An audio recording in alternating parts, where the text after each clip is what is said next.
After setting up your project, create a new adjustment layer. Drag adjustment layer to the timeline. Navigate to the Effects panel and search for Directional Blur. Select the adjustment layer and double-click the effect to add it to the layer. Change the blur length to 40. Position the adjustment layer where you'd like the effect to begin.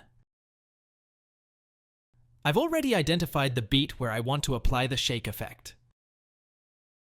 Position the playhead at the beginning of the adjustment layer, then press C to select the razor tool. Use the right arrow key to advance one frame at a time, making 5 to 6 cuts by repeating this process. Trim the layer by removing its last portion, and delete every second frame, leaving a 1-frame gap. Here I have 3 frames, but feel free to adjust the number. Now let's play it. To repeat the shake effect on the same beat throughout the music, simply copy the adjustment layer and paste it where the beat occurs.